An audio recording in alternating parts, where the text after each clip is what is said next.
محدثاتها وكل محدثة بدعة وكل بدعة ضلالة وكل ضلالة في النار.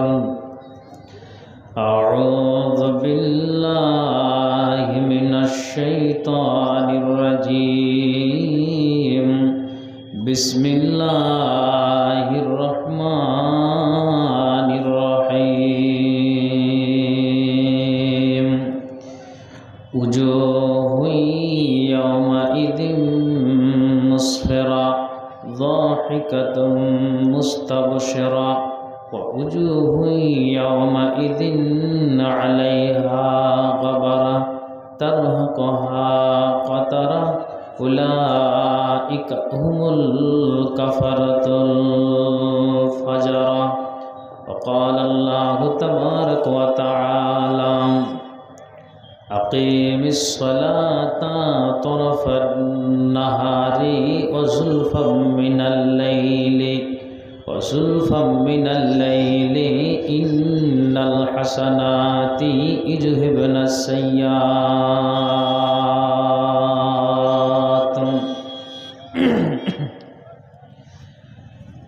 दिन दुनियार मालिक अल्लाह बड़ई मेहरबान।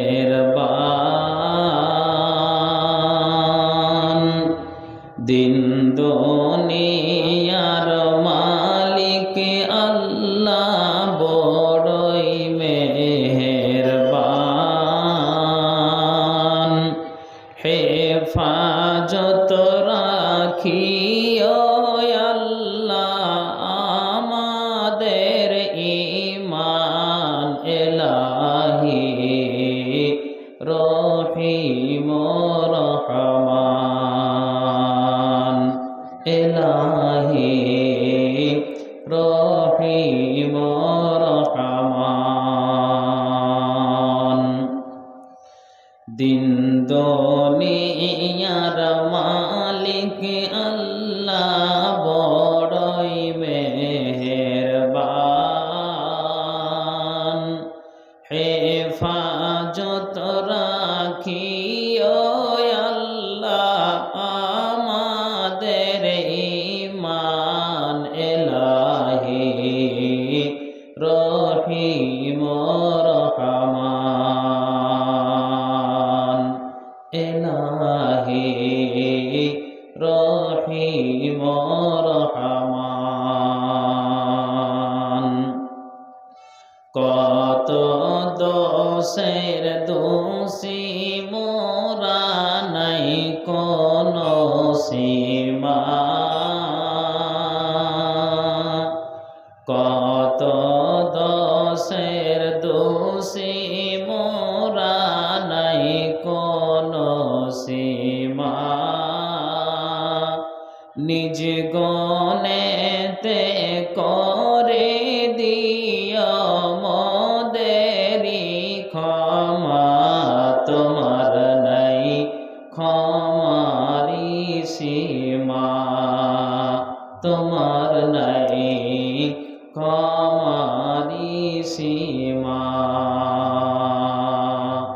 দিন দুনিয়ার মালিক আল্লাহ বড়ই মেহেরবান। হেফাজত রাখিও আল্লাহ আমাদের ঈমান ইলাহি রহিম রহমান। সৃষ্টি কোলের যত আছে জিন ও ইনসান।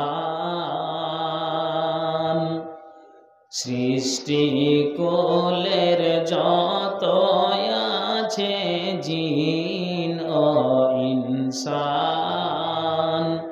পশু পাখি সবাই করে তোমার গুণগান মগর রহিম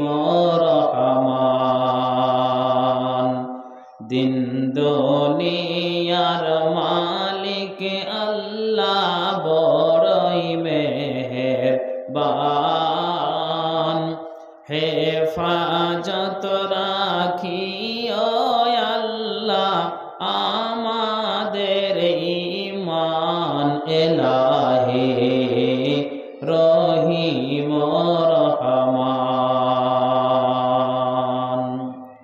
উপস্থিত কোরআন ও হাদিসের কর্ণধার ও মঞ্চে তেদারায় উপবিষ্ট একজন যোগ্যতম আলেমে দিন সভাপতি সাহেব,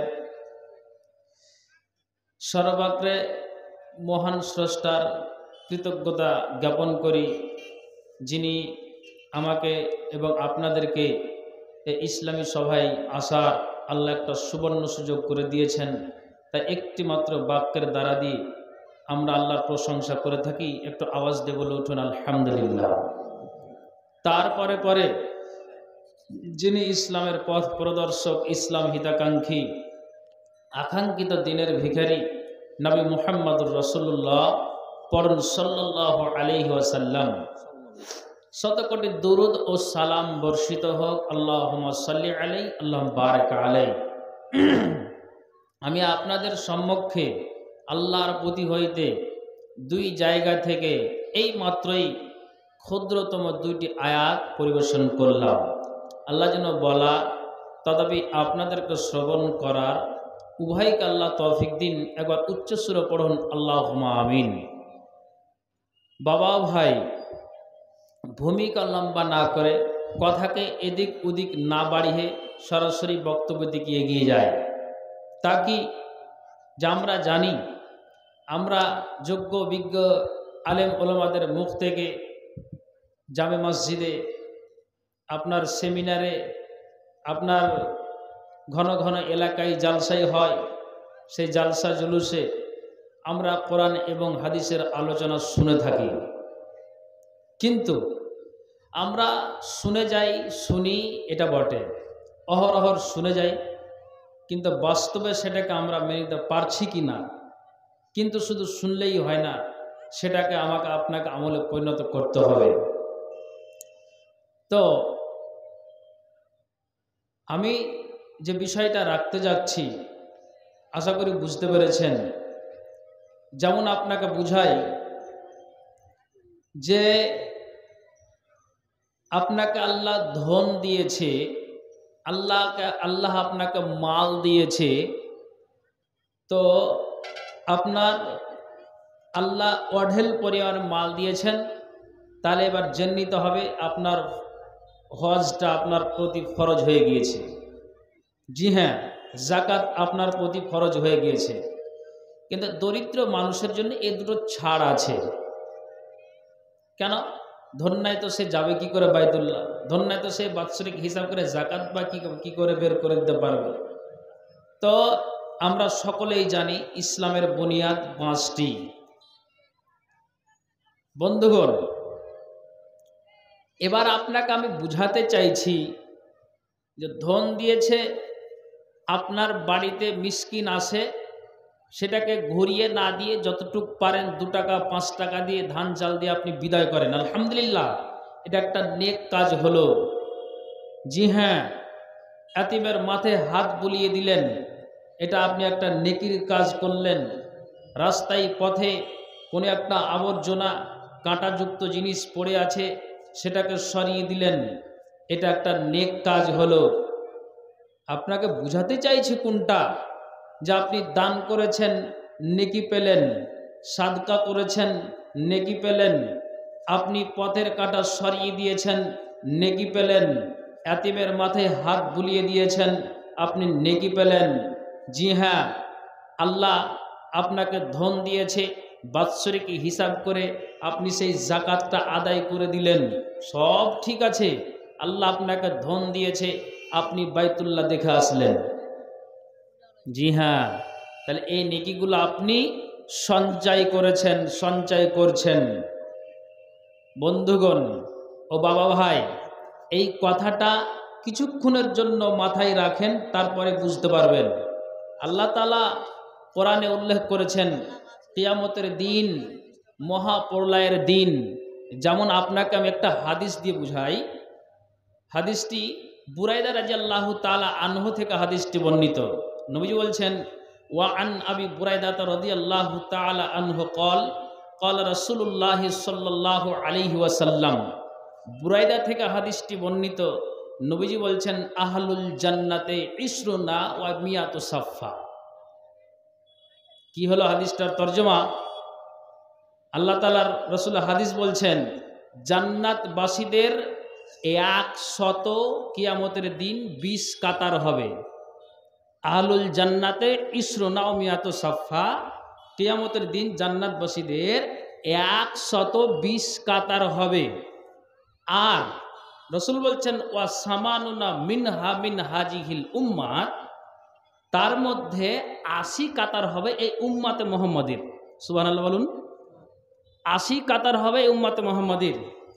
বাকি রাসূল বলছেন, ওয়া আরবাউনা মিন সাইরিল উমাম, বাকি 40 কাতার হবে সমস্ত উম্মতের মধ্য থেকে।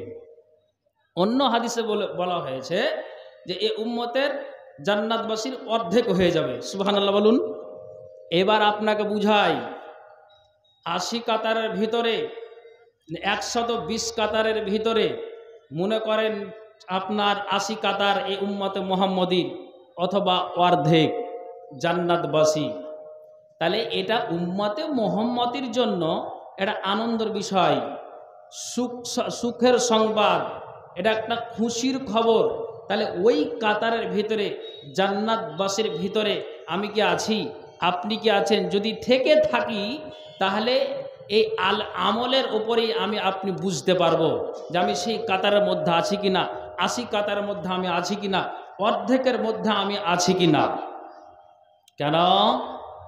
আপনাকে আমি যেটা বুঝাতে চাইছি, আল্লাহর কোরআন বলছেন কিয়ামতের দিন মনে করুন এই গ্রামের খেড়িয়া কাতলামারির 11টা প্লেয়ার আছে, তারা খুব ভালো খেলতে জানে, তারা ভালো বুঝে, তারা 11 জন প্লেয়ার রতুয়ার ফিল্ডে তারা খেলতে নেমেছে।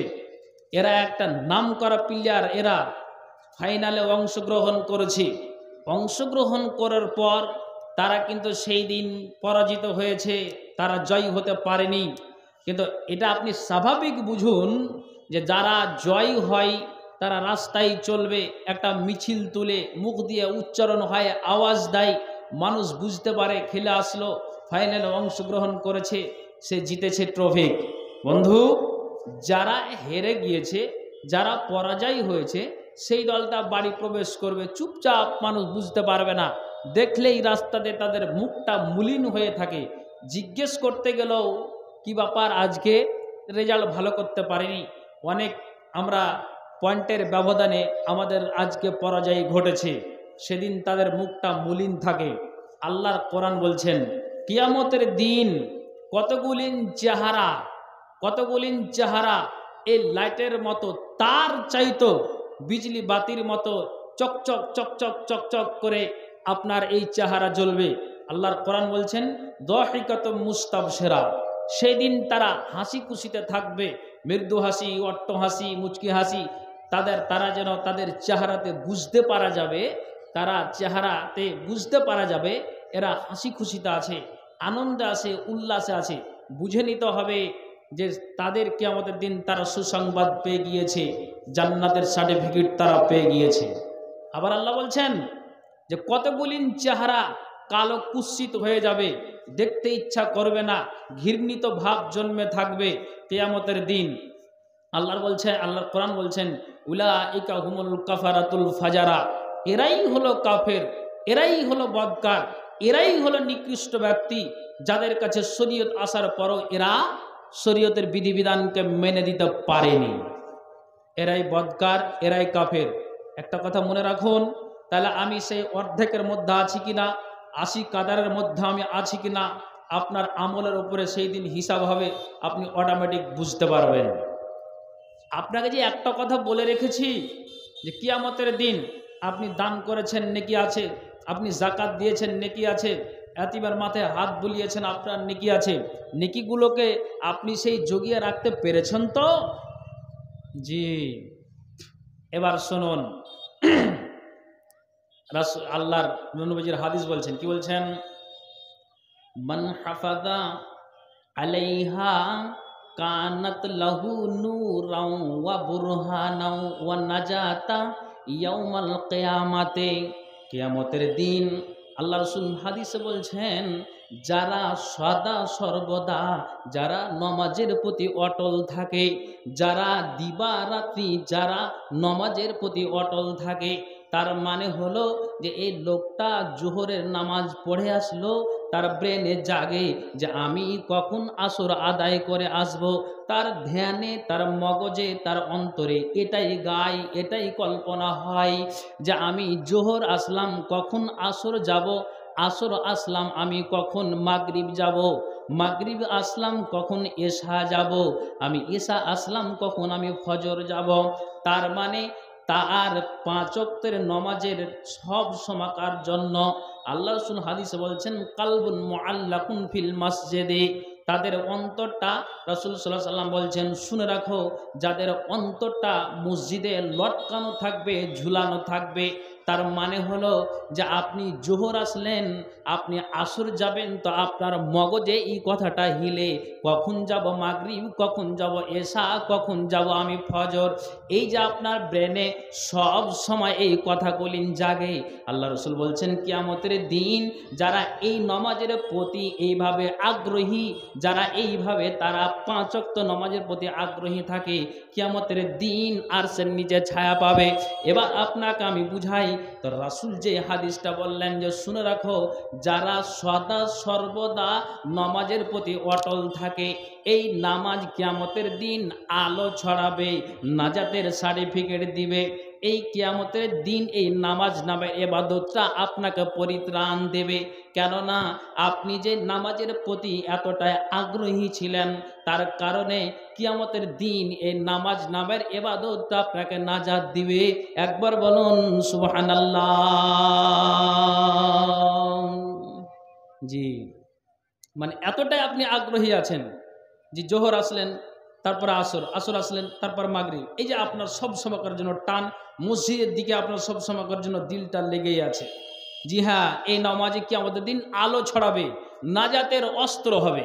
তারপরে কিন্তু আবার রাসূল বলছেন যে হ্যাঁ শুনে রাখো, ওয়ামাল্লাম ইউহাফিজ আলাইহা কানাত লাহু নূরাও ওয়া বুরহানাও ওয়া নাজাতা।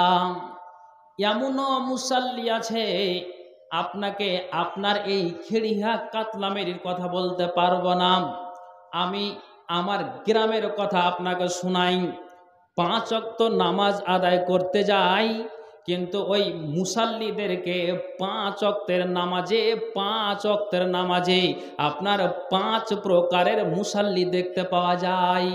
এবার আপনাকে বুঝাই, রাসূল বলছেন যারা নামাজের প্রতি ওয়ানিহা দেখাবে, তার মানে যে নামাজ পড়ছে বটে, কিন্তু আপনার এই ঠান্ডার মৌসুমে ব্যক্তিটা কি করে, আপনার জোহরের নামাজ আদায় করে আসলো, আর আসার পরে আপনার বিবির কাছে আপনার ভাত খুলে মাছ দিয়ে তরি তরকারি দিয়ে ভাতটাকে খেয়ে নিল, বলছে একটু কাইলুল্লাহ করে নি, একটু আপনার আরামের বিছানটাতে ঘুমিয়ে যাই। ঘুমিয়ে গেল বটে, কিন্তু তার মাইকে আওয়াজ হচ্ছে, মানে মুয়াজ্জিন আজান দিচ্ছে, আল্লাহর ডাক হচ্ছে হাইয়া আলাস সালাহ, উঠে যাও, হাইয়া আলাল ফালাহ, চলো আল্লাহর কল্যাণের দিকে, চলো নামাজের দিকে। কিন্তু যেই লোকটা জোহরের নামাজ পড়ে এসেছে, নিজের বিবিটাও তাকে জাগাই আর ঘুমিয়ে থেকো না, এখন আল্লাহর ডাক হয়েছে, কিন্তু সেই বলে থাম রে থাম, এই তো আজান দিল, একটু পরে যাব। এই করতে করতে তার কিন্তু ঘুমটা চেপে এসেছে। আপনার ঘুমের মাধ্যমে 3:30 4টা 4:30 সে আপনার বাজিয়ে দিয়েছে। কিন্তু যখনই তাকে তার বিবি আপনাকে বলেছে আর এই আওয়াজটা তার কানে পৌঁছেছে, কিন্তু তারপরও সে এই আপনার লেহাপের আরামটাকে ছাড়তে পারল না। রাসূল বলছেন এই প্রকারের লোক হলো কেমন না, তো নামাজের প্রতি অনীহা দেখা। তো রাসূল বলছেন যারা এইভাবে নামাজের প্রতি বিভিন্ন প্রকারের বাহানা দিয়ে অনীহা দেখাবে, রাসূল বলছেন এই নামাজ কিয়ামতের দিন আলো ছড়াতে পারবে না। এই কিয়ামতের দিন এই নামাজ নামের ইবাদতটা তোমাকে ডান হাতের সার্টিফিকেট এনে দিতে পারবে না। তারপর রাসূল বলছেন ওয়া কানা ইয়াউমাল কিয়ামাতে, কিয়ামতের দিন রাসূলুল্লাহ সাল্লাল্লাহু আলাইহি সাল্লাম হাদিসে বলছেন ওয়া কানা ইয়াউমাল কিয়ামাতে মা কারুনা ওয়া হামানা ওয়া উবাই ইবনে খালব। রাসূল বলছেন কিয়ামতের দিন যারা এই নামাজের প্রতি এইভাবে যারা অলসতা করবে, যারা অনীহা দেখাবে, তারা কিয়ামতের দিন কাদের সাথে থাকবে? না তো কারুনের সাথে থাকবে। কাদের সাথে থাকবে? না তো হামানের সাথে থাকবে। কাদের সাথে থাকবে? না তো উবাই ইবনে খালফের সাথে থাকবে। এবং রাসূল বলছেন পরিশেষে তাদের সাথেই কিয়ামতের দিন দোজখে যেতে হবে। জি হ্যাঁ, যদি এইভাবে অনীহা দেখান তবে। কেন আপনাকে আমি বিষয়টা বলছি, এই নামাজ নামের ইবাদতটা নাজাত দিবে কিয়ামতের দিন যদি আপনি নামাজের প্রতি আগ্রহী থাকেন, অটল থাকেন। এই কথাটাই আমি বুঝাতে চাইছি। আর এই আগ্রহী থাকতে গেলে আপনার চেহারাতে নূর, মুখমণ্ডলে নূর, আলো উজ্জ্বল হবে। কেমন নাজাত তো আপনাকে বুঝাচ্ছি, শুধু আপনি ধীরস্থিরভাবে বসে থাকুন। আর অনীহা দেখালে নবীজি বলে দিয়েছেন হামান, কারুন, ফেরাউন, আবু জাহাল এদের সাথেই থাকবে, আর এদের সাথেই দাঁড়িয়ে থাকতে হবে, আর এদের সাথেই পরিশেষে জাহান্নামে যাবে। জি, কেন? একটা কথা আপনার মাথায় দিয়ে রেখেছি, ইনশাল্লাহ পরে বুঝতে পারবেন কেমন নাজাত, তা আপনাকে আমি বুঝাই। কি কথা হলো? হাজরাতে বেলাল রাদিয়াল্লাহু তাআলা আনহু, এই বেলালের মতো একটা সাহাবী মুনিবকে না জানিয়েই ইসলাম কবুল করেছিলেন। তার মুনিব হলো কে? না তো উমাইয়া বিন খালফ। এই উমাইয়া বিন খালফকে না জানিয়েই বেলালের মতো একটা সাহাবী ইসলাম কবুল করেছিলেন।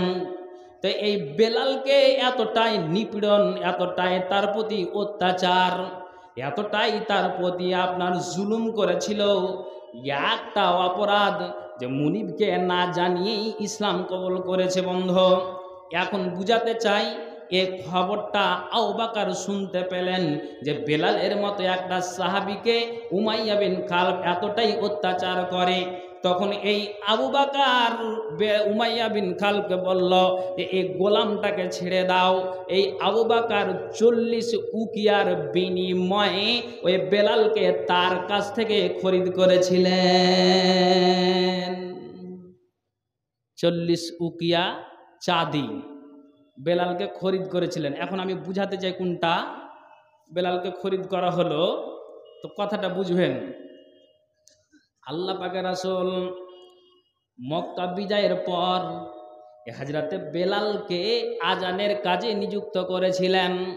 বেলাল তুমি আজান দাও, বেলাল তুমি আজান দাও। আল্লাহ হযরতে বেলালের গলায় কতটা আল্লাহ জাদু দিয়েছিলেন, কতটা আল্লাহ তাআলা মধু দিয়েছিলেন, কতটাই আল্লাহ তাআলা তার কণ্ঠ দিয়েছিলেন। যখন আওয়াজ দিত মানুষেরা বেলালের দিকে আপনার লক্ষ্য করে দেখতেন যে আল্লাহ তাআলা ওই বেলালের গলাতে আল্লাহ তাআলা কতটাই জাদু দিয়েছেন, কতটাই মধু দিয়েছেন। কান পেতে মানুষেরা আজানটাকে শুনত। বন্ধু আমার, এখন আমি বুঝাতে চাইছি আল্লাহ পাকের রাসূলের জীবদ্দশায় বেলাল মদিনা ছাড়েননি। যতদিন নবীজি আমার বেঁচে ছিলেন ততদিন বেলাল আজানের কাজে যুক্ত ছিলেন। যখন নবীজি দুনিয়া থেকে বিদায় হলেন তখন থেকে হযরতে বেলাল আজান দেওয়া ছেড়ে দিয়েছিলেন, আজান আর দিতে পারতেন না। কেন? বেলাল বলছেন নবী মরে যাওয়ার পরে যেদিন থেকে নবীজিকে কবরে রেখে এসেছি, যেদিন নবীজি আমাদের কাছ থেকে বিদায় নিয়েছেন, সেদিনের পর থেকে যখনই আমি আজান দিতে শুরু করি তখনই আমার মগজে ওই আশহাদু আন্না মুহাম্মাদুর রাসূলুল্লাহ আমি পড়তে যাই, তখন আমার অন্তরে আরও দৃঢ়ভাবে মুহাম্মদের কথাটা মনে আসে, নবীর কথাটা মনে আসে। তখন আমার দিলে এতটাই ব্যথা হয়, দিলে এতটা আমার ব্যথা হয়, তখন আমি আর আওয়াজ দিয়ে আজান দিতে পারি না। কে বলছেন? হযরত বেলাল। আচ্ছা, আমি এই ইতিহাসটা তুললাম কেন, পরে বুঝতে পারবেন। এবার আপনাকে বুঝাতে চাই, এই বেলাল রাদিয়াল্লাহু তাআলা আনহু, ইনি নবীজি মরে যাওয়ার পরে হযরত আবু বকরের কাছে একটা অভিযোগ নিয়ে গিয়েছিলেন। বেলাল বলছেন, ইয়া আবু বকর, যুদ্ধের ময়দানে যাচ্ছেন, তো আমাকেও আপনি এজাজত দিন। আল্লাহ আমারও গায়ে রক্ত দিয়েছেন, ওয়া মুসলিমকে যদি পাই তাহলে আমি আমার ঈমানের দ্বারা যতটুকু ঈমান আল্লাহ দিয়ে রেখেছেন, ঈমান যতটুকু আছে, বাহুবলের শক্তি দেখে, ঈমানের শক্তি দেখে ওয়া মুসলিমদেরকে সুযোগ দেব না, তাদেরকে পরাজয় করে দিব। আবু বকর বলছেন, বেলাল, আল্লাহ তোমার গলায় কতটা জাদু দিয়েছেন, আল্লাহ কতটাই তোমার কণ্ঠতে আল্লাহ মধু দিয়ে রেখেছেন, তোমাকে যেতে হবে না। আমি আবু বকর তোমাকে দায়িত্ব দিচ্ছি, তুমি মদিনার মাটিতেই থাকো, আর তুমি সময় মতো তুমি আজান দিবে, মানুষেরা তোমার গলার আওয়াজে সবাই মসজিদে এসে নামাজ আদায় করবে, কিন্তু খবরদার খবরদার তোমাকে যুদ্ধের ময়দানে নিয়ে যাব না। বন্ধু আমার, আমি আপনাকে কোনটা বুঝাতে চাই? পরিশেষে হযরতে বেলাল সিরিয়ায় চলে গেলেন। কখন? না তো হযরতে উমর ফারুকের শাসনকালে। যখন উমর ফারুকের শাসনকালে এই বেলাল সিরিয়ায় গিয়েছিলেন, তখন এই উমর ফারুকের শাসনকালে বেলাল গিয়েছিলেন, তখন ওই আপনার সিরিয়ার লোকেরা চতুর্দিকে ঘেরাও করে নিয়েছিলেন। কাকে? না তো হযরতে উমর ফারুককে।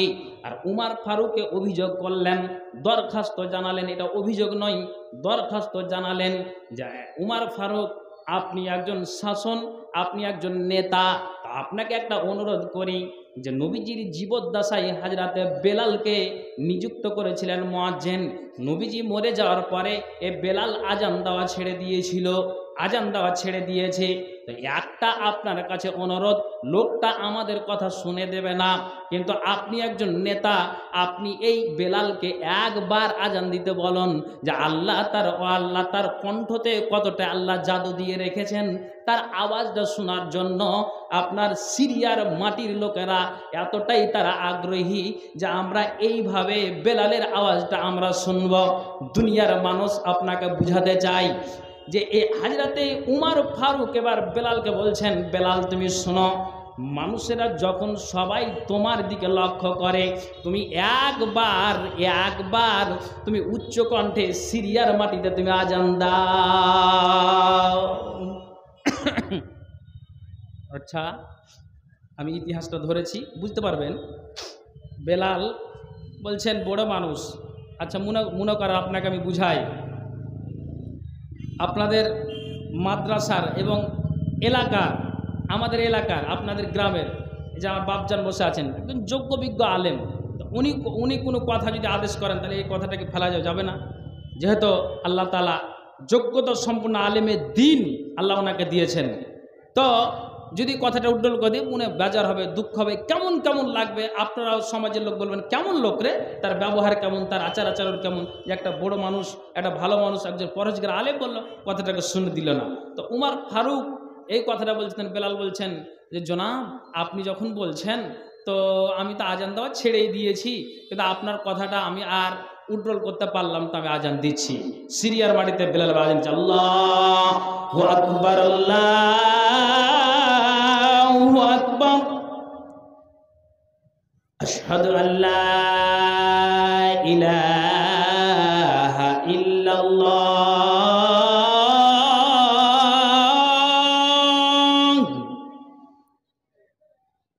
আশহাদু আন্না মুহাম্মাদুর রাসূলুল্লাহ।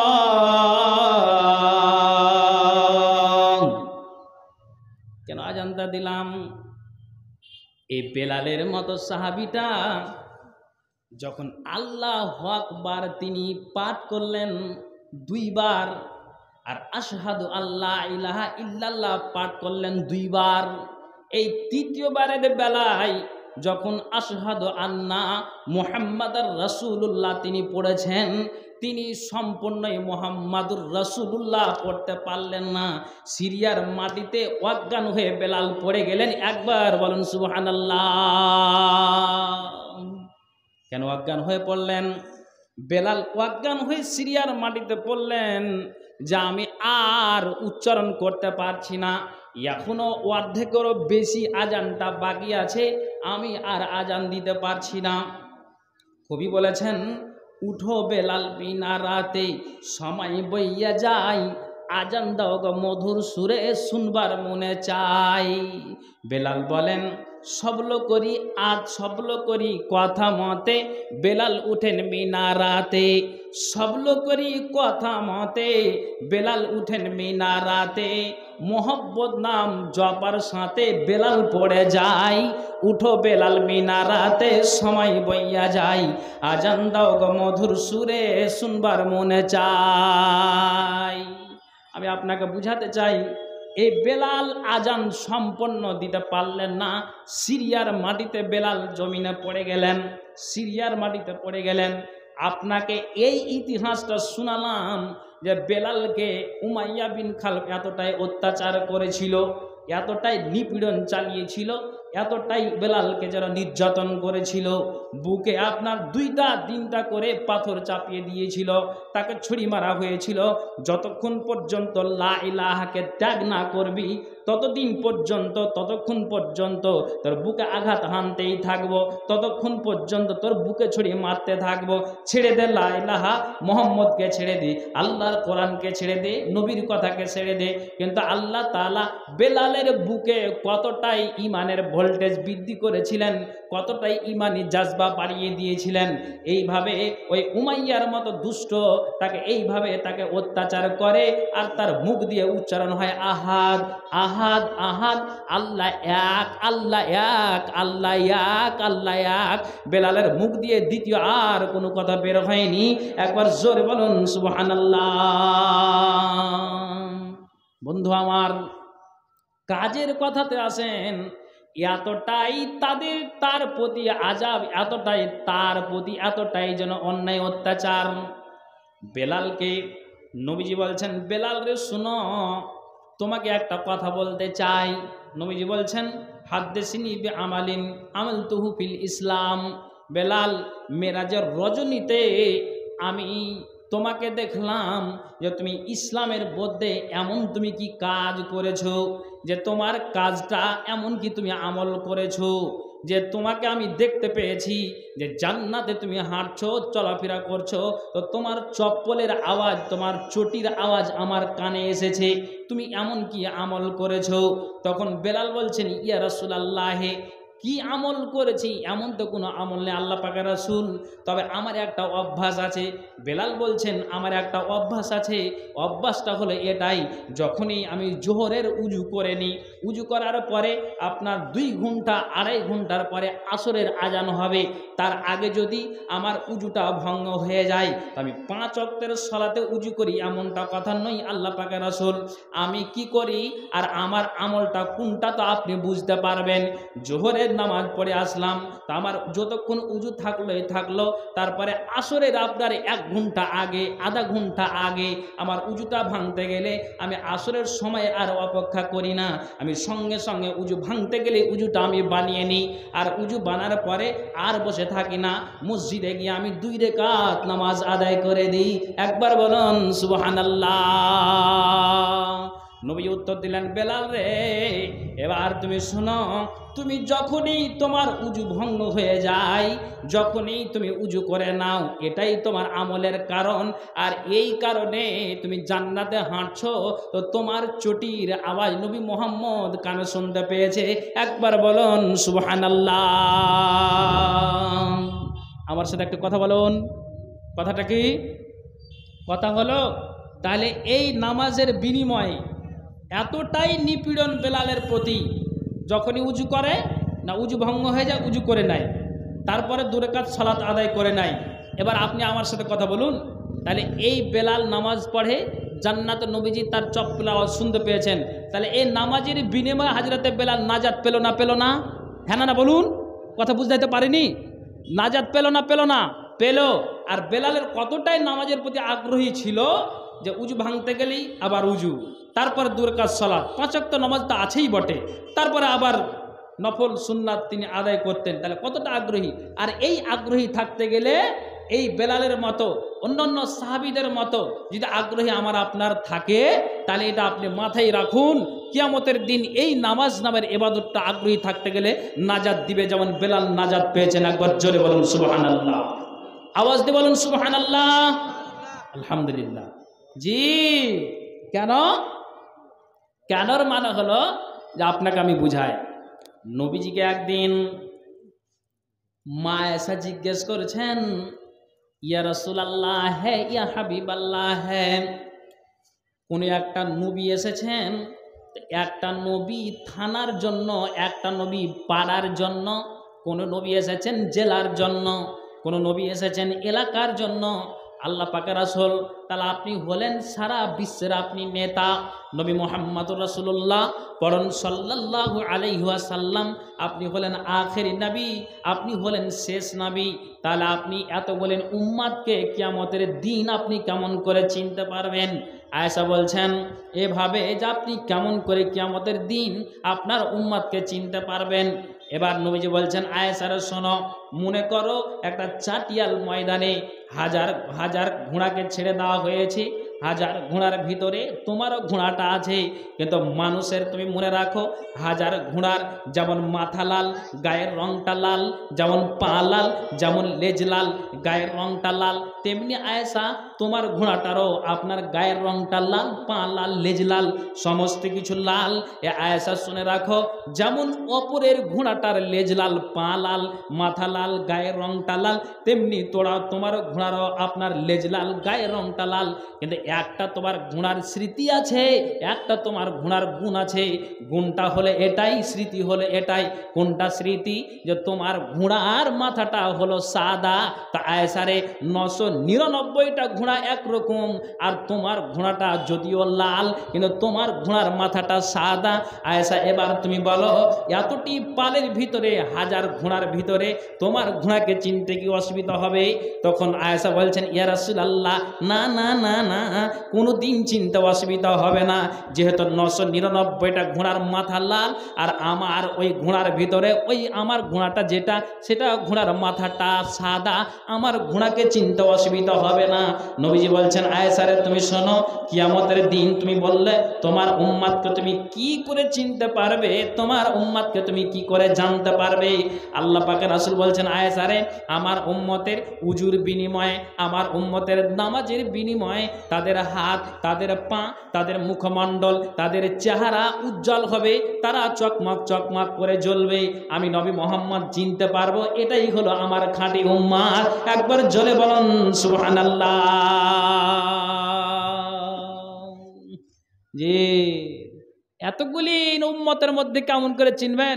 তো চিনহার পরিচয় রাসূল দিলেন কি, যে আমার উম্মতের পরিচয় এটাই থাকবে যে আমার উম্মতের যেন নামাজের বিনিময়ে, উজুর বিনিময়ে হাত, পা, মুখমণ্ডল সমস্ত কিছু বিজলি বাতির মতো চকমক চকমক করে জ্বলবে। একটু আওয়াজ দিয়ে বলুন সুবহানাল্লাহ। তাহলে নবীজির এই উম্মতকে চিনতে অসুবিধা হবে? হবে না। তাহলে এই নামাজ নামের ইবাদতটা সঠিক হতে গেলে আপনি নাজাত পাবেন, নচেত কিছুই কাজে আসবে না।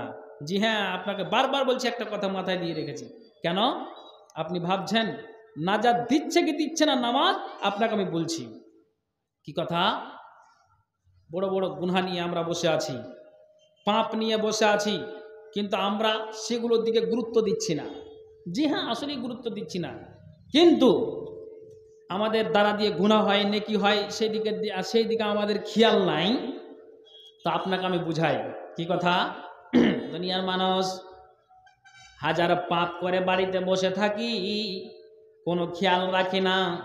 বড় বড় পাপ করে বাড়িতে বসে থাকি, আল্লাহর কাছে মাগফিরাত কামনা করি না। আপনাকে আমি বুঝাই, আবু বকরের মতো একটা লোক, তিনাকে আল্লাহ তাআলা নবী বলেছেন, আবু বকর তুমি কান খুলে শোনো, এই আবু বকর কেমন একটা জালিলুল কাদার সাহাবী। ইনি যখন কাফেরের অত্যাচারে, দুষ্ট দুরাচারের অত্যাচারে মুসলমানেরা সর্বপ্রথম হাবশায় পাড়ি দিয়েছিলেন। হাবসাই পাড়ি দেওয়ার পরে আবু বকর একটা পুঁটলাতে সমস্ত কিছু মালগুলোকে বেঁধে নিয়ে, সমস্ত কিছু আপনার ওই সামানগুলোকে বেঁধে নিয়ে, পুঁটলাতে সুন্দর করে বেঁধে নিয়ে, যেমন মা বোনেরা কি করে বেটির বাড়ি যায় নাতনিকে দেখার জন্য, সুন্দর করে ব্যাগে আপনার সমস্ত বিভিন্ন প্রকার খাবারগুলো ভরে নেয়, তেমনি হাজরত আবু বকর দুষ্ট দুরাচার অত্যাচারে মক্কা থেকে তিনি যেন হাবসাই পাড়ি দিচ্ছেন। রাস্তায় একটা কাফেরের সঙ্গে দেখা হলো, তার নাম হলো ইবনুদ্দোগানা। ইবনুদ্দোগানার সঙ্গে বলল, ইবনুদ্দোগানার সঙ্গে যখন তার মুলাকাত হলো, তখন বলছে, এই ভাই আবু বকর, তোমার মতো একটা আল্লাহওয়ালা লোক, তোমার মতো একটা পরেজগার লোক, তোমার মতো একটা দিনদার লোক, তুমি এইভাবে কেন মক্কা ছাড়লে? তোমার মতো হাজারটা লোক যদি বসবাস করে তাহলে কোনো রকমের টেনশন হবে না। ভাইজান, আবার এই ইতিহাসটা কেন আনলাম? এই আবু বকরকে ইবনুদ্দোগানা ওখান থেকে ফিরিয়ে আনলো মাঝ রাস্তা থেকে। মঞ্চে উঠে ইবনুদ্দোগানা বলছে, শোনো, আবু বকরের মতো একটা পরেজগার লোককে তোমরা তাড়িয়ে দিয়েছো, অথচ সে মুশরিক। বলছে না, আবু বকর মক্কায় থাকবে। আবু বকরের একটা গুণ ছিল, ইতিহাস প্রমাণ করে, নামাজ পড়ে নেওয়ার পরে অনেক মুসাল্লির কিন্তু আছে এই গুণটা, কি? আউযু বিল্লাহি মিনাশ শাইতানির রাজিম, বিসমিল্লাহির রহমানির রহিম।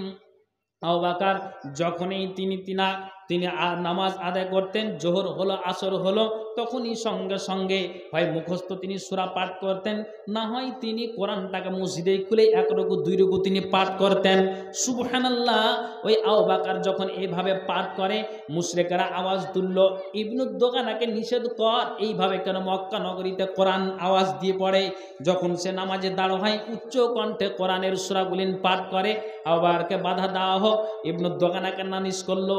ইবনুদ্দোগানা আবু বকর বলছে, ভাই আবু বকর, আমি তোমাকে মাঝপথ থেকে ঘুরিয়ে এনেছি, আর তুমি যদি এইভাবে মক্কা নগরীতে জোরে তুমি কোরআন তেলাওয়াত করো, নামাজে যদি তুমি সূরাগুলি জোরে যদি তুমি পাঠ করো, তাহলে কিন্তু অপরদিকে মুশরিকরা মন্দিরে ঘণ্টা লাগায়, তাহলে মন্দিরে ঘণ্টা লাগাতে গেলে এইভাবে অসুবিধা দাঁড়িয়ে যায়।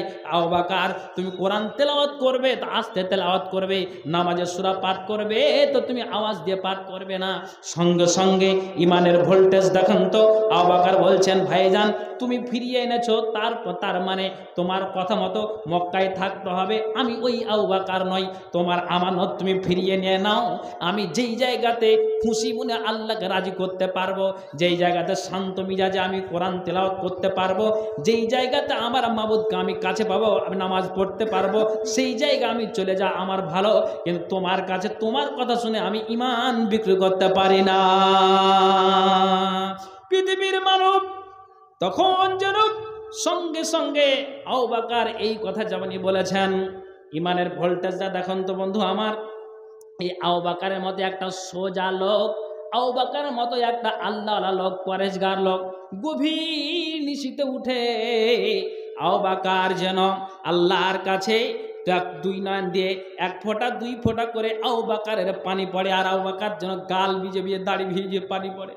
গভীর নিশীতে রাতটাকে আপনি 3 ভাগে ভাগ করেন, 2 ভাগটাকে সরিয়ে দিন, শেষ অংশের রাতটা আপনি নিয়ে নেন। শেষ অংশের রাতটাতে আবু বকর কাঁদছেন আর বলছেন, মাবুদ রে, আমি একজন পাপী বান্দা, আমি একজন গুনাহগার বান্দা। আল্লাহ, তুমি বলেছো যদি আল্লাহর ভয়ে এক ফোঁটা মানুষ যদি আল্লাহর ভয়ে, জাহান্নামের ভয়ে, কবরের ভয়ে যদি এক ফোঁটা পানি ঝরিয়ে দেয়, তাহলে এক ফোঁটা পানি ঝরাতে গেলে কিয়ামতের দিন তার জন্য জাহান্নামের আগুন হারাম হয়ে যায়। একবার বলুন তো সুবহানাল্লাহ।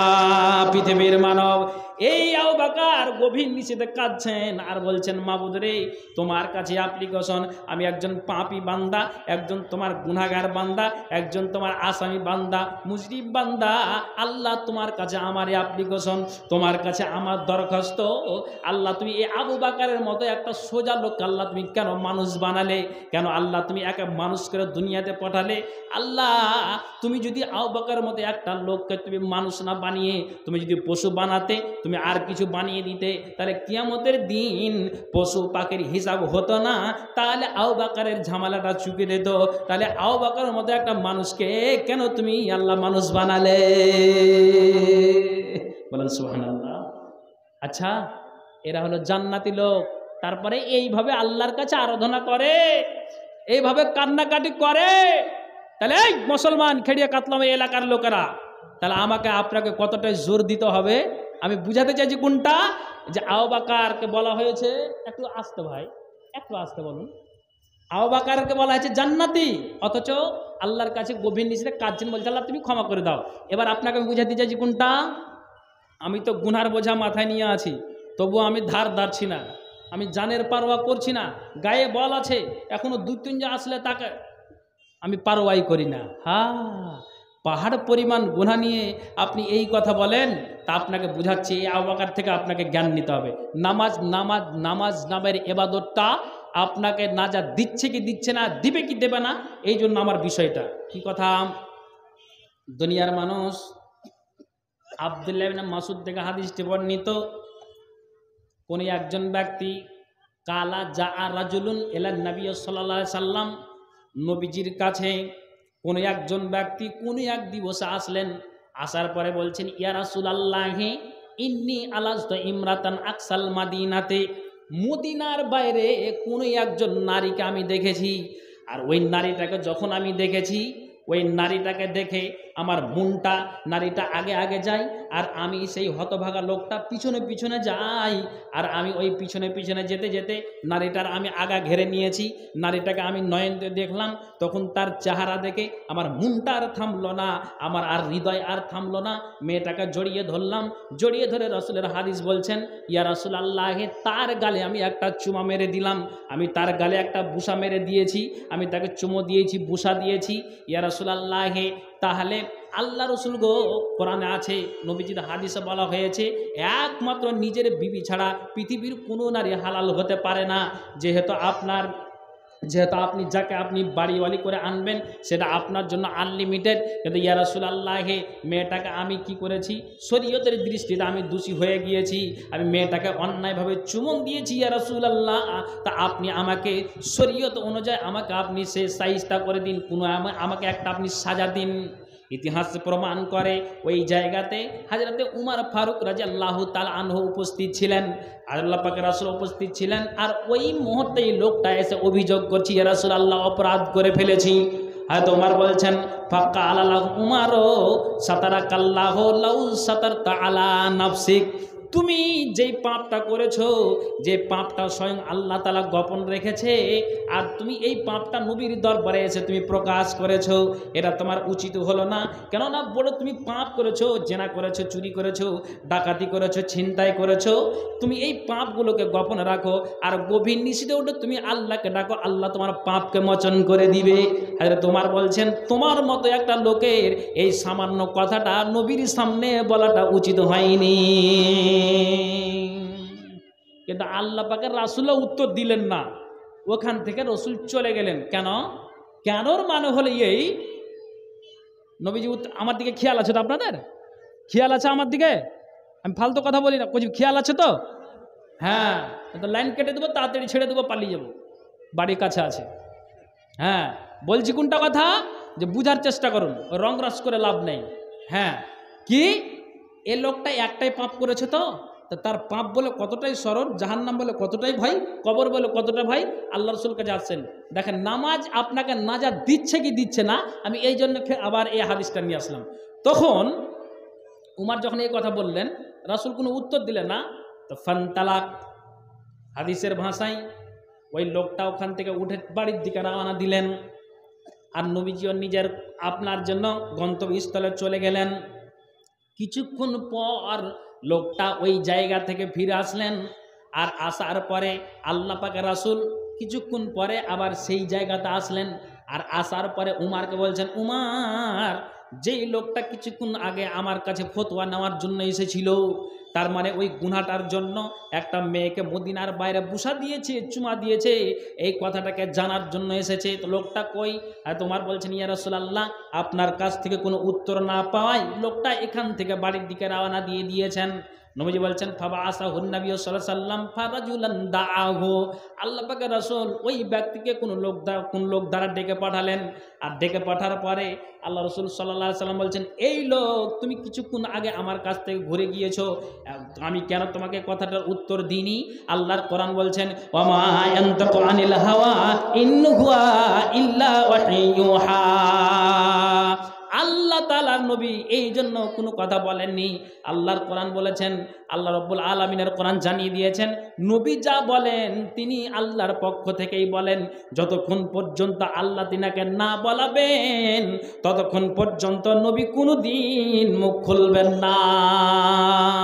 এই লোক তুমি শোনো, তখন আমার কাছে জিবরাইল আসেনি, কথা আমি বলতে পারিনি, তোমাকে ফতোয়াও দিতে পারিনি। এবার তুমি এই সুসংবাদ, তুমি খবরটা নিয়ে নাও, যেই মেয়েটাকে মদিনার বাইরে তুমি বুসা দিয়েছো, যে মেয়েটাকে তুমি চুমা দিয়েছো, তুমি এবার আমার কাছে কান খুলে শোনো। আল্লাহর কোরআন নবীজির প্রতি সে আয়াতটা অবতীর্ণ হয়েছে, আকিমিস সালাতা তরাফান নাহারে ওয়া যুলফাম মিনাল লাইলি ইন্নাল হাসানাতি ইযহিবনাস সাইয়্যাত। পৃথিবীর মানব, আল্লাহ পাকের রাসূল বলছেন আল্লাহ তাআলা আমাদের প্রতি 5 ওয়াক্তের সালাতকে ফরজ করে দিয়েছেন। এ লোক তুমি অন্যায় করেছো, সামান্য তোমার গুনাহ, আর এই গুনাহ নিয়ে তুমি আপনার মদিনার মাঠে তুমি ছুটাছুটি করো। আমি তোমাকে বলে দিলাম কোনো কিছু করতে হবে না। যখন মসজিদে আজান হবে আল্লাহু আকবার বলে মুয়াজ্জিন হাঁক দিবে, মসজিদে উজু বানাবে কিংবা বাড়িতে উজু বানাবে, আর তুমি দমদম করে হেঁটে মসজিদে নামাজ আদায় করবে। জোহর পড়বে, আসর পড়বে, মাগরিব পড়বে, এশার পড়বে। যতদিন তুমি বেঁচে থাকবে 5 ওয়াক্ত সালাতের প্রতি অটল থাকবে, আগ্রহী থাকবে, আল্লাহ তাআলা তোমার জীবনের গুনাহকে মোচন করে দিবেন। একবার বলুন তো সুবহানাল্লাহ। এবার কথা বলুন, তাহলে এই নামাজ নাজাত দিল কি দিল না? বুঝাতে পারেনি? নামাজ এই নাজাত দিল কি দিল না? হ্যাঁ না দিয়েছে। কেন কেন বলেন তো? বলছে শোনো, 5 ওয়াক্তের নামাজ পড়বে, তুমি গুনাহ এই কাজ করেছো, এই উজুর বিনিময়ে নামাজের বিনিময়ে এই গুনাহ আল্লাহ তাআলা তোমার মাফ করে দেবেন। জোরে বলুন সুবহানাল্লাহ। তাহলে নামাজ নামের ইবাদতটা কতটাই গুরুত্বপূর্ণ। জি, একজন লোক ওই জায়গাতে বসে আছেন, যে একজন সাহাবী, তখন ওই লোকটা নবীজিকে প্রশ্ন করেছেন, ফাকাল ইয়া নবী আল্লাহ, মানে এর মন সুর গুলালছে। মানে কি কথা জানেন? মনে করেন 4-5 জন আপনি শিয়ারে কোনো মাছ আপনি বিল গিয়েছেন মাছ মারার জন্য, তো 5 জন 6 জন আছেন, ভাগ দিতে দিতে দিতে দিতে দিতে দিতে হয়তো দিয়েই যাচ্ছেন। তো পার্শ্বে একজন বসে আছে, তো ওর মনটা সব উড়ো তারা, যে যারা বেশি মেরেছে তারা পানিগুলোকে যারা বেশি করে মানে এ করেছে, মেহনত করেছে। জি, তো এরা কি এই আপনার বোয়াল মাছটা, সিংহির মাছটা কি তারা নিয়ে নিবে? মানে তার মনের কল্পনা। বলছে না রে না, সবাই সমান ভাগ পাবে। তুই কেন ডরাচ্ছিস? আগেই কোনো তুই কথাটা বলছিস রে, সবাই পাবে। মানে এর ধারণা যে এরাই ভাগ করছে, এরাই মেহনত করলে, এতটাই করলে, আমি শুধু দাঁড়িয়েই ছিলাম, কিনারা কিনারা বিলের আমি ঘুরেছি, তো মনে হয় আমি পাবো না সেই বোয়াল মাছটা। বলছে না না না না, কেন তুই এইভাবে তুই তো হতাশ হচ্ছিস না, তুই পাবি। তার মানে সে আগেই হয়ে যাচ্ছে। তখন এই সাহাবীটা নবীজিকে বলছেন, ইয়া রাসূলুল্লাহ, ইয়া হাবিবাল্লাহ, যেই লোকটাকে আপনি যেই কথাটা বললেন, কি কথা বললেন? যে এই লোকটাকে বললেন 5 ওয়াক্তের সালাত আদায় করবে, এই গুনাহগুলি আল্লাহ তাআলা মোচন করে দিবেন। ফাকাল ইয়া নবী আল্লাহ, তাহলে আপনি বলেন তো, বাল্লাহু খাসাতান ফাকাল বাল্লিন্নাসে কাফাতান, শুধু কি এই ব্যক্তির জন্য এই কথাটা, না না যতগুলি না আপনার উম্মত আছে এই সমস্ত উম্মতের জন্য এই কথাটা? নবীজি বলছেন সাহাবী শোনো, শুধু এই ব্যক্তির জন্য এটা অফার, এটা নয়। আমার উম্মতেরা পাপ করেছে, জেনা করেছে, চুরি করেছে, ডাকাতি করেছে, আর ওই পাপগুলোকে গোপন রেখেছেন। রাত্রে তাহাজ্জুদের নামাজ আদায় করবে, 5 ওয়াক্তের সালাত তারা ঠিক মতো আদায় করবে। কিয়ামতের দিন এই নামাজ তোমার গুনাহকে ঝরিয়ে দিবে, আর কিয়ামতের দিন এই নামাজ তোমাকে নাজাত দিবে। জোরে বলুন তো সুবহানাল্লাহ। রাসূল বলছেন না, বাল্লিন্নাসে কাফাতান, সকল মানুষের জন্য। তাহলে এটা অফার, বলুন সুবহানাল্লাহ। তাহলে এই নামাজ নামের ইবাদতটা নাজাত দিল কি দিল না? হ্যাঁ না বলুন? হ্যাঁ, জি হ্যাঁ ভাইজান, থাকতে হবে খালিস নিয়াত। 8:30 পর্যন্ত আমার সময় আছে। তার ভিতরে ফের আবার বলছেন হাসান ভাই কিছু আবদারও করিয়েন, একটা হাদিস বলে নিই, তারপরে আমি কিছু আপনার কাছে ভিক্ষার ঝুলি ধরবো। বলছে যত বক্তা আছে সবাইকে একটু একটু করে বলবো, মসজিদের উন্নতি কল্পে জালসা তো। জি হ্যাঁ, তো হ্যাঁ কি বলছে আপনাকে? তাহলে এই নামাজ নামের ইবাদতটা দেখেন, আরেকটা আপনাকে শোনাচ্ছি। কি কথা? এখন চলছে আজকে মাঘ মাসের 2 তারিখ, হাদিসটা শুনুন। ওয়ান আবি জাররিন রাদিয়াল্লাহু তাআলা আনহু কালা খারাজা রাসূলুল্লাহ সাল্লাল্লাহু আলাইহি ওয়াসাল্লাম, নবীজি এই শীতের আউজার থেকে বর্ণিত, আল্লাহ পাকের রাসূল খারাজা জামানা শীতা, আল্লাহ পাকের রাসূল আপনার যেমন পুষ মাসের ঠান্ডা, মাঘ মাসের ঠান্ডা, এইরকম কনকনা শীতে আল্লাহ পাকের রাসূল বাড়ি থেকে বের হলেন। আর বাড়ি থেকে বের হওয়ার পরে রাসূলের ভাষায় পাওয়া যায় খারাজা জামানা শীতাই ওয়াল ওয়ারাকো ইয়াতাহাফাত।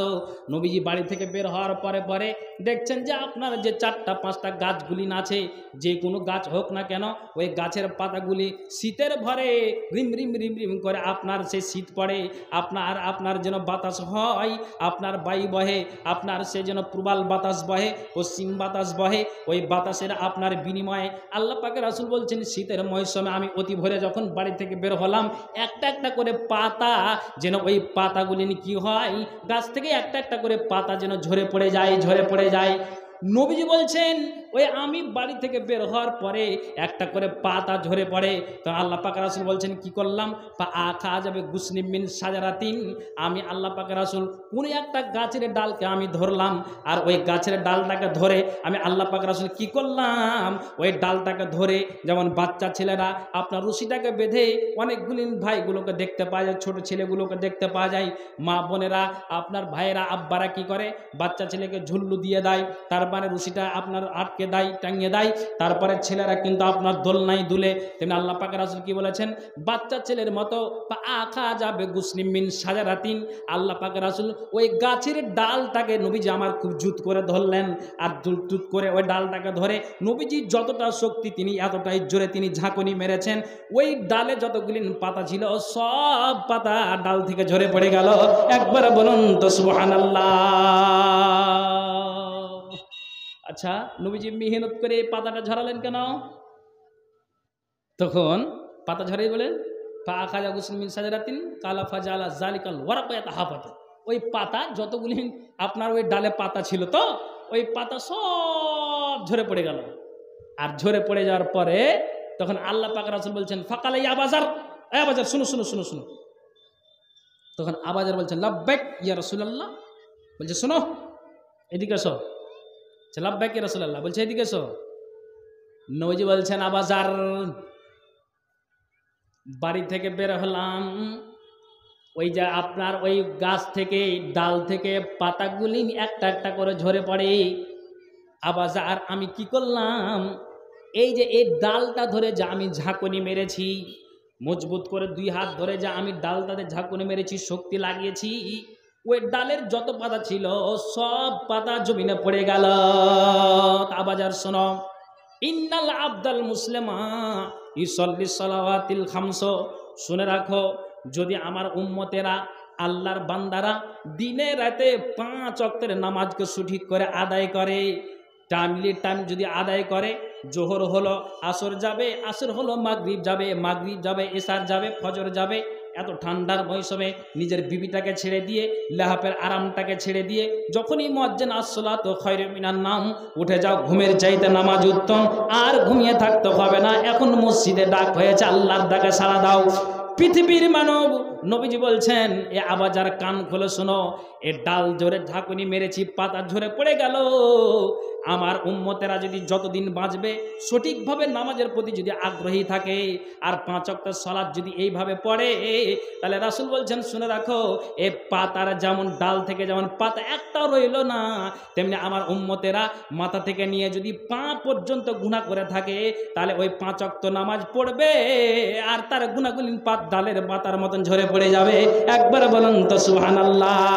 নবীজি বলছেন এইভাবে তারা নামাজ আদায় করবে, নামাজের প্রতি আগ্রহী থাকবে। আল্লাহ পাক রাসূল বলছেন কিয়ামতের দিন এই নামাজ নামার ইবাদতটা আলো ছড়াবে, সার্টিফিকেট ছড়াবে, সেই দিন আর বান্দার কোনো রকমের টেনশন থাকবে না। আল্লাহু আকবার বলো, আল্লাহু আকবার, আল্লাহু আকবার বলো, আল্লাহু আকবার। এসো না আল্লাহর নামের গান গাই, এসো না মন প্রাণ জোড়াই, এসো না আল্লাহর নামের গান গাই, এসো না মন প্রাণ জোড়াই, সে নামের তুলনা মিলে না, মিলে না, সে নামের তুলনা মিলে না, মিলে না, সে নামের নাই নাই। এসো না আল্লাহর নামের গান গাই, এসো না মন প্রাণ জোড়াই, সে নামের নামটি নিলে মধুময় হাসে, সে নামের নামের নামে শুকনে মে আসে, সে নামের তুলনা মিলে না, সে নামের নাই নাই। এসো না আল্লাহর নামের গান গাই, এসো না মন প্রাণ জোড়াই। আল্লাহু আকবার বলো, আল্লাহু আকবার, আল্লাহু আকবার বলো, আল্লাহু আকবার বলো। সুবহানাল্লাহি ওয়া বিহামদিহি পড়ুন পড়ুন, সুবহানাল্লাহিল আযীম। আপনারা বিরক্ত হচ্ছেন নাকি? হ্যাঁ ভাই, আমি বাজে কথা বলি না। হ্যাঁ, আপনাকে বুঝাতে চাইলাম কি, নবীজি বুঝিয়ে দিলাম বাজার। এই ডাল থেকে যেমন পাতা ঝরে পড়ে গেল, তেমনি আমার উম্মতেরা এইভাবে নামাজের প্রতি আগ্রহী থাকতে গেলে কিয়ামতের দিন শুনে রাখো, নামাজ আলো দিবে, নাজাত পাবে, এর বিনিময়ে টেনশন থাকবে না, গুনাহগুলিন গা থেকে ঝরে পড়ে যাবে। জোরে বলুন খালিস দিলে সুবহানাল্লাহ। তাহলে এই ইবাদতটা কত মূল্যবান। জি হ্যাঁ, নবীজি বলে দিয়েছেন, আল্লাহ পাক রাসূল বলছেন, শুনে রাখো, আন্না রাসূলুল্লাহ সাল্লাল্লাহু আলাইহি সাল্লাম আর আইতুম লাউ আন্না নাহারা বিবাবে আহাদিকুম একতাসুলু ফিহি কুল্লা ইয়াউমিন খামসা। রাসূল সাহাবীদেরকে সম্বোধন করে বলছেন, ওরে সাহাবীগণ কান খুলে শোনো, তোমাদের বাড়ির দরজার সামনে প্রবাহিত নদী আছে, কান খুলে শোনো, কুল্লা ইয়াউমিন খামসা, তারা দৈনিক কি করে, ওই নদীটা আনন্দ করে 5 বার গোসল করে, তারা সাবুন লাগায়, শ্যাম্পু ব্যবহার করে, 5 বার তারা গোসল করে। তাহলে বলো তো কি 5 বার গোসল করতে গেলে কি একটা লোকের শরীরে ময়লা থাকতে পারে? হ্যাঁ না বলুন তো, কোনো দিন ময়লা থাকতে পারে না। তেমনি নবীজি বলছেন, দিনে রাতে 5 ওয়াক্তের সালাতকে আল্লাহ তাআলা ফরজ করে দিয়েছেন।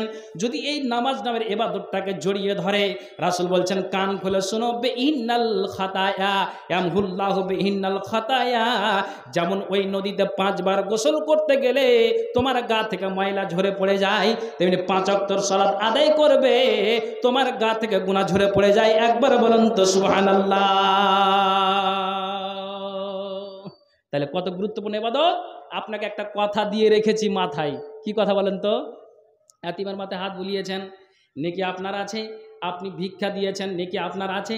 দান করেছেন, নেকি আছেন। মসজিদের জালসা খেড়িয়া কাতলা মারি আপনার কাছে ভিক্ষার ধুলি ধরেছি, দান দিয়েছেন, আলহামদুলিল্লাহ। মা বোনদেরকে বলি তারা দান দিয়েছে, আলহামদুলিল্লাহ, আল্লাহর কাছে দোয়া করে দিলাম। কিন্তু শুনে রাখো, আপনি কিয়ামতের দিন দেখছেন, দান করেছেন নেকি আছে, যাকাত দিয়েছেন নেকি আছে, হজ করেছেন নেকি আছে, এতিমের মাথায় হাত বুলিয়েছে নেকি আছে। রাসূল বলছেন, আউয়ালু মা ইউহাসাবু বিহিল আবদু ইয়াউমাল কিয়ামাতি আস-সালাতু ফা ইন সালুহাত সালুহা সাইরু আমালিহি ওয়া ইন ফাসাদাত ফাসাদা সাইরু আমালিহি। কিয়ামতের দিন আপনি যা কিছু করেছেন, শুনে রাখেন, আপনি বলবেন আমি দান করেছি, যাকাত দিয়েছি, হজ করেছি, এতিমের মাথায় হাত বুলিয়েছি, সমস্ত কিছু দান আপনি আপনার নেকি আপনি দেখতে পাচ্ছেন। কিন্তু তারপর আপনাকে দেখা যায় ওই দানের নেকিতে গুণচিহ্ন মারা আছে। আপনার এতিমের মাথায় হাত বুলিয়েছেন, নেকিতে গুণচিহ্ন মারা আছে, সাদকা করেছেন, নেকিতে গুণচিহ্ন মারা আছে। আপনি অবাক হবেন, আল্লাহ রে, সমস্ত কিছু আমার দ্বারা দিয়ে হয়েছে, তারপরও কেন গুণচিহ্ন মারা আছে? আল্লাহ বলছেন, কান খুলে শোনো, তুমি যে কি করেছিল, মুসাল্লি রে তুমি শোনো, তুমি নামাজ পড়েছে বটে, জোহর গেছে, আসরের কোনো গুরুত্ব ছিল না, মাগরিবের গুরুত্ব ছিল না, এশা গুরুত্ব ছিল না, ফজর গুরুত্ব ছিল না, নামাজ নামের ইবাদতে তুমি অনীহা দেখিয়েছ, তার কারণে তোমার সমস্ত আমল বরবাদ হয়ে গিয়েছে, কোনো কাজে আসবে না। তাহলে সমস্ত আমলের ধরে রাখছে কে? এই গুরুত্বপূর্ণ নামাজ। আমি বুঝাতে চাইছি, নামাজের প্রতি আগ্রহ থাকলে, অটল থাকলে, কিয়ামতের দিন সেই নামাজ আপনার নাজাতের অস্ত্র হবে। অনীহা থাকলে সমস্ত আমল আপনার বরবাদ হয়ে যাবে। কেন? আল্লাহ তাআলা কিয়ামতের দিন বলবে, নামাজ পড়েছে? হ্যাঁ পড়েছি। সেও তো গরম দেখাবে, চোখ মুখ দেখে কথা বল, চলো চলো চলো নামাজ পড়ো। সাজদার কথা বলা হয়েছে, আল্লাহ তাআলা বলেন তুমি সাজদা করে দেখাও। আল্লাহ, হ্যাঁ তুমি দেখাও। আল্লাহ তাআলা বলছেন, সঠিকভাবে যদি তোমার রুকু সিজদা হয়, তাহলে কিয়ামতের দিন তোমার বাধা আসবে না। কিন্তু আল্লাহর কোরআন বলছেন, ইয়াউমা ইকশাফা আন সাকিউ ওয়া ইদআউনা ইলা সুজুদে ফালা ইস্তাতিউন খাশিয়াতান আবসারহুম তারহাকুহুম যিল্লা ওয়া কাদ কানু ইদআউনা ইলা সুজুদে ওয়া হুম সালিমুন। যখন বলবে পারবেন না, যেতে অনীহা ছিল নামাজের প্রতি, তখন সাজদা দিতে পারবেন না, রুকু দিতে পারবেন না। কাআন্নাহুম খুশুবুম মুসান্নাদা, আল্লাহর কোরআন বলছেন, সূরা মুনাফিকুন 63 নম্বর সূরা 4 নম্বর আয়াতে বলছেন, পিঠটা রেল লাইনের লোহার মতো শক্ত হয়ে যাবে। কেন? যে তুমি নামাজে চুরি করেছ, নামাজ নামে এবাদতে তুমি ঘাটতি করেছ, এই জন্য কিয়ামতের দিন তোমার নামাজ কাজে আসবে না, অস্ত্র আল্লাহর নাজাতের অস্ত্র হবে না, সার্টিফিকেট দিতে পারবে না, পরিশেষে হামান, ফেরাউন, নমরুদ কারণের সাথে জাহান্নামে যেতে হবে। এটাই ছিল আমার বিষয়। অতএব যাহা করি না কেন, দান খারাপ, নামাজ নামে এবাদতটাকে মজবুত রাখতে হবে, নইলে কিয়ামতের দিন দাঁড়িয়ে থাকেন, কিয়ামতের দিন এমন হয়ে যাবে, হ্যাঁ, যে জবাব। আচ্ছা মা বোন, আপনারা এমনভাবে বসেছেন যে ওইদিকে কিছু মায়ালোক, এদিকে কিছু মায়ালোক, আর মধ্যখানে কিছু মায়ালোক এসে খেলবে নাকি, এভাবে করে রেখেছেন আপনারা। হ্যাঁ জি, তো আপনারা তো বসে গেছেন, জি, গাইল খেতে পারবে না, উঠাইতে পারবে না। মা বোন যারা ওই রাস্তার ধারে আছেন দাঁড়িয়ে, সামনে চলে আসুন। মা বোনদেরকে বলবো তো হয়তো কষ্ট পাবে, যেহেতু জায়গাটা তাদের গরম হয়ে গিয়েছে। আর ওই যারা মা বোনেরা যারা ওইদিকে দাঁড়িয়ে, একটু চলে আসুন, এই যে সামনে এসে বসুন, অনেক জায়গা আছে মা, অনেক জায়গা আছে। আসেন, আপনাদের আরও 3 জন বক্তা আছেন, জি হ্যাঁ, একের পর এক আসবেন, ওনাদের মুখ থেকে আপনার কোরআন হাদিসের কথা শুনবেন। ভাই তা আগে বার তার পারবো না, সময় একবারে সংকীর্ণ, তা আমি 10টা মিনিট ভিক্ষার ঝুলি ধরছি। অনেক আমার চাইতে বড় বড় যোগ্য বিজ্ঞ আলেম বক্তাগণ আছেন, ওনাদেরকেও দিবেন, কিন্তু কমিটির একটু আদেশে ভাই আপনি 10 মিনিট কালেকশন করিয়েন। এই জন্য আমি আর হাদিস বলতে পারছি না বা যেতে পারছি না, শুধু এই কালেকশনের জন্য। তবে থাক এই পর্যন্ত, কিন্তু 10টা মিনিট সময় আছে, আপনাদের বলছি 1000, 2000, 500, 100, একটু যে যা পারেন। মসজিদে কি কাজ বাকি আছে ভাই? হ্যাঁ মানে হ্যাঁ, রং পলাশটা তো সিমেন্টের প্রয়োজন আছে, তো একটু আল্লাহর ওয়াস্তে, এই যে যাহা বললাম দেখেন, এগুলো আমাদের পুঁজি, একটু আল্লাহর ওয়াস্তে, যদি আল্লাহর ওয়াস্তে খুশি হয়ে একটু দিতে পারতেন, আপনার জন্য খাস দিলে দোয়া করতাম। বন্ধু একটু আল্লাহর ওয়াস্তে আসুন ভাই আমার, 1টি 1000, আল্লাহর কোরআন 30, আপনারা আসুন 1টি 1000 করে, একটু আল্লাহর ওয়াস্তে, নগদ না হলে 2 দিন পর দিবেন, কিন্তু লিখে যান, 1 বস্তা সিমেন্ট হলো লিখে যান। জি হ্যাঁ, 10 জানালা দরজা এগুলো বাকি আছে না, হ্যাঁ জানালা দরজা এগুলো বাকি আছে, তাহলে আপনাদেরকে দিয়েই চালাতে হবে ভাই। যেদিন আমার প্রোগ্রাম নাই সেদিন থেকে বলা চলে যে ভাই এরকম মসজিদের কাজ অনেক বাকি আছে।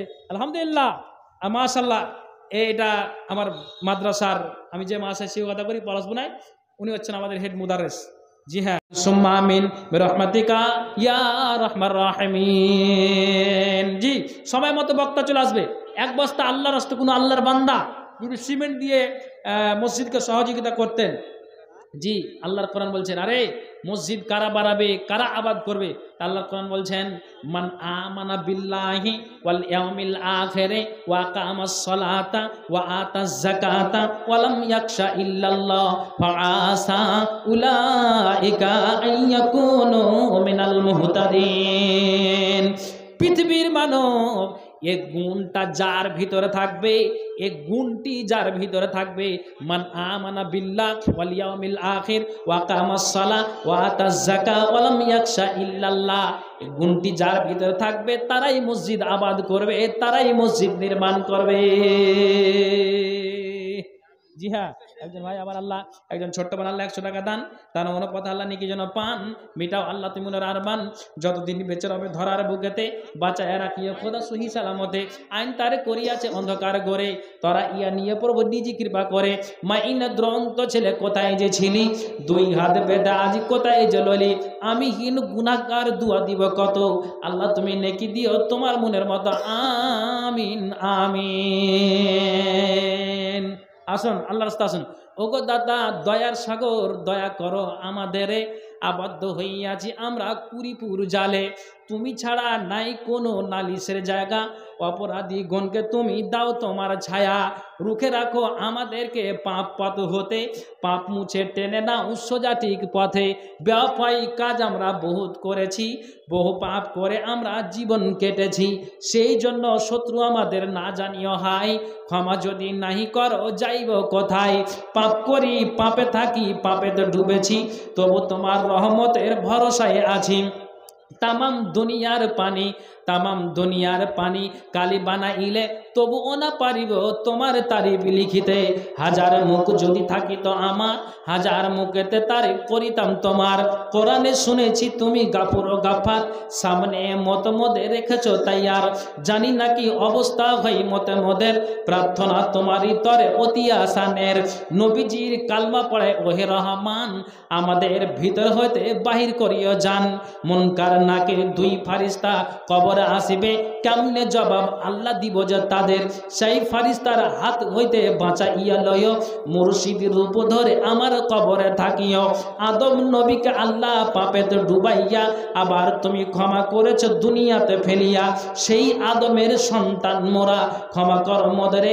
নুহকে বাঁচাইয়াছ মালা তুফান হইতে, সেই মতো বাঁচা মালা আমিনা দানের। ঈসা মুসা ইসব নবী ইব্রাহিম খলিলকে সকলকে বাঁচাইয়াছ মালা তোমার দয়ার গুণে। মোহাম্মদ মুস্তফা নবী রসুল যে আমার, তার ওসিলাই ক্ষমা কর গুনাহ যে আমার। মা বাপের গুনাহ আমার মাফ করে দাও, আমাকে পাঠাইয়াছ মালা যাদের ওসিলাই। হাত পাও চোখ কন্ন দিয়াছ মুতরে, চালাইয়া বিপদে তাই কাঁপিতেছি ডরে। গুনহার সাগরে মোরা হাবুডুবু খাই, তবু তোমার দয়ার দিকে ফিরে ফিরে চাই। পাহাড় সমান গুনাহ করেছি কি হবে কবরে, রহিম নামে রহম করে বাঁচাইয়া লবে। বেগুনা পাঠাইয়াছ মালা, গুনাহ নিয়ে যাব কিয়ামতে তোমার সামনে কেমনে মুখ দেখাবো। আচ্ছা ভাই, আল্লাহ এই কবিতার ছলে ছলে একজন 500 টাকা, একজন 200 টাকা, আর একজন 100 টাকা আল্লাহ দান দিয়েছে। দানকে আল্লাহ তুমি সাদরে গ্রহণ করো। যে আশা দান দিয়েছে মনের বাসনা উদ্দেশ্য আল্লাহ তুমি পূরণ করো। আমিন সুম্মা আমিন বিরহমাতিকা ইয়া রাহমার রাহিমিন। জি হ্যাঁ ভাইজান, আপনারা যুবক ভাইরা বক্তা করেছেন বুঝলেন, সব দিয়ে একবারে বাছুর কেউ আইডা লয়, বুঝতে পেরেছেন। একের পর এক আসবে, এরপর দেখুন আরো বাছুর, এরপর আরো বাছুর, বুঝতে পারলেন। আর থামতে না পারে খুঁটা দেবেন এতে এসে। জি পাইবেন ইনশাল্লাহ, একের পর এক আসবে, আপনাদেরকে কোরআন এবং হাদিসের আলোচনা শোনাবেন। জি 10 মিনিট বলেছেন, আমি ওনার কথাটাকে পালন করলাম। যা দিলেন আলহামদুলিল্লাহ, আমি খুশি, এতেই খুশি আমি। আমার সময় 5টা মিনিট আছে, তবে এই 5টা মিনিট আমি আপনাদের কাছে আবদার, যদি একটু আল্লাহর ওয়াস্তে 1 বস্তা সিমেন্ট কেউ একটু আল্লাহর ওয়াস্তে এ দর্শকের ভিতরে, কিংবা মা বোন আল্লাহ আলী কেউ যদি থাকেন একটু আল্লাহর ওয়াস্তে, কোনো মা কোনো আমার বোন একটু দিয়ে পাঠাতেন সিমেন্টের দাম। 1 বস্তা সিমেন্ট ভাই, মসজিদের কাজ, জানালা, আরও কিছু রং প্লাস্টার বাকি আছে, আপনাদেরকে চালা দিয়েছেন আলহামদুলিল্লাহ, 500-200 করে আসছেন। 1 বস্তা সিমেন্ট আপনাদের কাছে আবদার করেছি, ঠিক সময় হবে আমি এখান থেকে বিদায় নেব। আসুন একটা আল্লাহ আসুন। জি আলহামদুলিল্লাহ। বাড়ি কোথায়? রঘুনাথপুর বাড়ি। তোমার বেটি কি হয়েছে, মারা গেছে নাকি? ও এ ভাইয়ের বেটিটা মারা গেছে, 1 বস্তা সিমেন্ট সে বেটির নামে দিল মসজিদ। এটা লিখে দেন ভাই, রঘুনাথপুর। নামটা কি ভাই? তখন হার বাড়ি যাবে। হ্যাঁ বুঝতে পেরেছেন, মোটামুটি 7-8 বছর আগের কথা কইছি, বুঝতে পেরেছেন তো। চাতরে জালসা বা সব জায়গাতেই তো আগে কি করতো বলেন তো, আগে মানুষ লেখিয়ে দিত, ধান দেখাই দিত, এরকম ছিল না? তো কে খেয়েছে আর হার বাপের নামে 2 মণ ধান লিখে দিয়েছে, বুঝতে পেরেছেন। তো আমার বাপ বলছে, হ্যাঁ জি ভাই, আমি তো তখন আমি আসামে ছিল, আর আমি হোটেলে কখন কেন 2 মণ লেখাইনু কখন। তো তুমি আসছো তো লিয়ে লাও ভাই, কে লেখাল যে কে খাইছে তুমি লিয়ে লাও, এরকম হয়েছে। তো যাই হোক আলহামদুলিল্লাহ, 1 বস্তা সিমেন্ট দিয়েছে আল্লাহ। তার মেয়ে কবরে আছে আল্লাহ গো, এখানে খবর কিছু শুনো বেরাদার, কি রূপে আজাব হবে গোরের মাঝার। মুনকার নাকির নামে 2 ফেরেশতার, প্রথমে চলিয়া আসে গোরের মাঝার। বিকট সুরাত যান 2 ফেরেশতার, বিকট সুরাত যান 2 ফেরেশতার। দাপট করিয়া আসে গোরের মাঝার, ঝড় ও তুফান যেন ডাকে হিন হিন। ধমকের চোটে কাঁপে তামাম জমিন, থর থরে করে বহু সে ডাক শুনি। বুঝিবে আল্লাহর আলাম হয়ে যায় পানি, থর থর করে বহু দেই ডাক শুনি। বুঝিবে আল্লাহর আলাম হয়ে যায় পানি। মুরুদারের নিকট দন আসিবে পৌঁছিয়া, জমিন ফাড়িয়া আসে 2 বাজু দিয়া। 2 চক্ষু জলে তাদের যেমন মশাল, আগুনের গর্জ হাতে যেমন কামাল। কর্কশ বিজলি যেন মুখের আওয়াজ, এহালে পচিবে দন গোরের মাঝার। কর্কশ বিজলি যেন মুখের আওয়াজ, এহালে পচিবে দন গোরের মাঝার। তরিজিয়া গরিজিয়া জিজ্ঞাসা করে তাহাকে সওয়াল, কেবা তোমার হয় রব সিবিলি কাহারে, দিন কি তোমার ছিল সংসার মাঝারে, কেবা তোমার হয় রব সিবিলি কাহারে, দিন কি তোমার ছিল সংসার মাঝারে। গর্জন দেখিয়া তার রুহ কম্পমান, কি করিবে কোথায় যাবে কান্দিয়া হয়রান, কি করিবে কোথায় যাবে দিশা নাহি পাই, মরি মরি ডাকে ছাড়ে একই হায় হাই, মাথা উঠাইয়া রুহ ডাকে বারে বার, কোথায় রইল মাতা পিতা ভাই বেরাদার, একলা ফেলিয়া আমায় সব গেল ঘরে, নিদারণ দায় ঘটিয়াছে আমার জানের উপরে, জানের প্যারা স্বামী রহিল কোথায়, দেখা দাও এসে মরে এমন সময়, এহেন কষ্টেতে পড়ি আকু বাকু করে, চারিদিকে চায় হাই বিচারিয়া ফরে, মুনকার নাকির চোখ করিয়া লাল, তরজিয়া গরজিয়া পুছে তাহাকে সওয়াল, কেবা তোমার হয় রব সিবিলি কাহারে, দিন কি তোমার ছিল সংসার মাঝারে, তাড়াতাড়ি বলো তুমি কাহার উম্মত, জলদি করিয়া দাও সোয়ালের জব। এ কথা শুনিয়া মাইয়া তো ডরে বেকারার, কান্দিয়া উঠিবে হাই কি দিবে উত্তর, চারিদিকে চায় হাই দিশা নাহি পাই, কহু কহু বলে হাকি কহে ফেরেশতাই। অনেক লম্বা চওড়া আছে, বলতে গেলে আমার সময় শেষ না পার হয়ে যাবে। একজন ভাই এই মুহূর্তে আল্লাহ 500 টাকা আল্লাহ দান দিয়েছে, দানকে আল্লাহ তুমি সাদরে গ্রহণ করো, যে আশা দান দিয়েছে মনের বাসনা উদ্দেশ্য আল্লাহ তুমি পূরণ করো। আমি আগে বাড়বো না, যেই সময় সেই সময় আমি শেষ করবো ইনশাআল্লাহ। তবে হায়াত বাকিতে মুলাকাত ভি বাকি। ভাই একবারে সময় নিকটে, জি আমাকে লিস্ট করে ফোনে জানিয়ে দেওয়া হয়েছে, ভাই 7টায় উঠবেন 8:30টায় নেমে যাবেন, বা সব বক্তাকে ভাই শিডিউল দিয়ে দেওয়া হয়েছে। যাই হোক ভাই, যেটা কথা বলছি, যাহা বললাম শুনলেন, বলবেন যে খুব ভালো, কিন্তু না, সেটাকে বাস্তবে আমলে পরিণত করতে হবে। আওয়াজ দিয়ে বলুন, আল্লাহ যেন আমাদেরকে আমল করার তৌফিক দিন সকলে বলি আল্লাহুম্মা আমিন। হে আল্লাহ, যারা মরে গিয়েছে তুমি কবর আযাবে গ্রেফতার থাকলে দানের বিনিময়ে আল্লাহ মুমিন মুসলমান দুয়ার বিনিময়ে কবর আযাব থেকে মুক্তি দিও, সকলে বলি আল্লাহুম্মা আমিন। হে আল্লাহ, আমরা যারা বেঁচে আছি ঈমানের হালাতে বাঁচিয়ে রাখো, সকলে বলি আল্লাহুম্মা আমিন। হে আল্লাহ, আমরা যারা বেঁচে আছি মরার সময় তুমি কালেমার তৌফিক দিও, সকলে বলি আল্লাহুম্মা আমিন। ভালো থাকেন, সুখে থাকেন, এই বলে আমি আমার বক্তব্য ইতি করছি। আসসালামু আলাইকুম রহমতুল্লাহি ওয়া বারাকাতুহু।